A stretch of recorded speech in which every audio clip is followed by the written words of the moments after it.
યુવાને ઉછીને આપેલા 1000 રૂપિયા પરત માંગતા યુવક પર છરી વડે હુમલો કરાયો। ભાવનગર શહેરમાં કાયદો અને વ્યવસ્થાની સ્થિતિ પર પ્રશ્નચાત ઉભો થયો તેવી ઘટનાઓ સામે આવી છે, જેમાં શહેરના તિલકનગર વિસ્તારમાં ઉછીને આપેલ રૂપિયા પરત માંગવા બાબતે થયેલી બોલાચાલી દરમિયાન એક યુવક પર છરી વડે હુમલો કરવામાં આવ્યો હતો। મળતી માહિતી મુજબ ભાવનગર શહેરના તિલકનગર આડોડિયાવાસ વિસ્તારના રહેવાસી અનિલભાઈ પ્રવીણભાઈ ધુમડિયા નામના યુવકે એક ગેસ એજન્સીમાં કામ કરતા ભૂરા નામના વ્યક્તિને 1000 રૂપિયા ઉછીના આપ્યા હતા। જ્યારે સમય જતા અનિલભાઈએ તે રકમ પરત માંગતા ઉછીના પૈસા લેનાર ભૂરો નામનો વ્યક્તિ ઉશ્કેરાઈ ગયેલ અને ગુસ્સામાં આવી છરી વડે હુમલો કર્યો હતો। આ હુમલામાં અનિલભાઈની ઈજા થતાં તેમને તાત્કાલિક સારવાર માટે ભાવનગર સોટી હોસ્પિટલ ખાતે ખસેડવામાં આવેલ। આ ઘટના અંગે પોલીસને જાણ થતાં ઘોઘા રોડ પોલીસ સ્ટેશનમાં ગુનો દાખલ કરી વધુ તપાસ હાથ ધરી હતી। જ્યારે બનાવને પગલે વિસ્તારના લોકોએ ઉલ્લેખ કર્યો કે સામાન્ય નાણાકીય વિવાદોને કારણે હિંસક બનાવો બનવા લાગ્યા છે, જે શહેરમાં કાયદોની વ્યવસ્થા પર ગંભીર પ્રશ્નો ઉભા થઈ રહ્યા છે। અશ્વિન ગોહેલ, જી ન્યૂઝ, ભાવનગર। અનિલભાઈ પરીનભાઈ ધુમડિયા।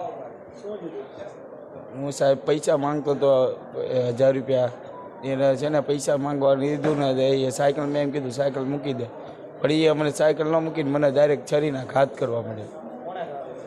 એ કોળી છે અને સાહેબ મેં એને કીધું એ બાટલા ગેસના બાટલાનો ધંધો કરે છે,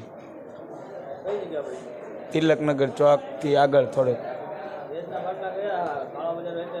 નહીં સાહેબ એને દીપ્તિ ગેસમાં નોકરી કરે છે।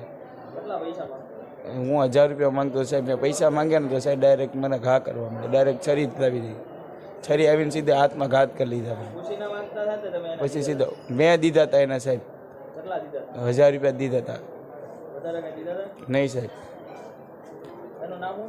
એનું નામ ભૂરાથી ઓળખાય છે સાહેબ,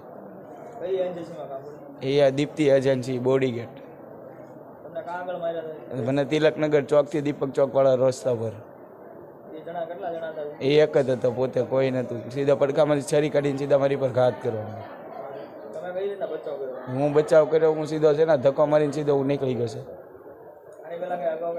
નહીં, આની પહેલાં કાંઈ નથી, 2-3 વખત મેં કીધું હતું પૈસાનું પણ ન દીધા। અત્યારે મારે જરૂર હતી, મેં સાહેબ એમ કીધું કે મારે તકલીફ છે, તો એ મારી પર ડાયરેક્ટ આવીને છરીનો ઘાત કરવા મળે પડખામાંથી કાઢી।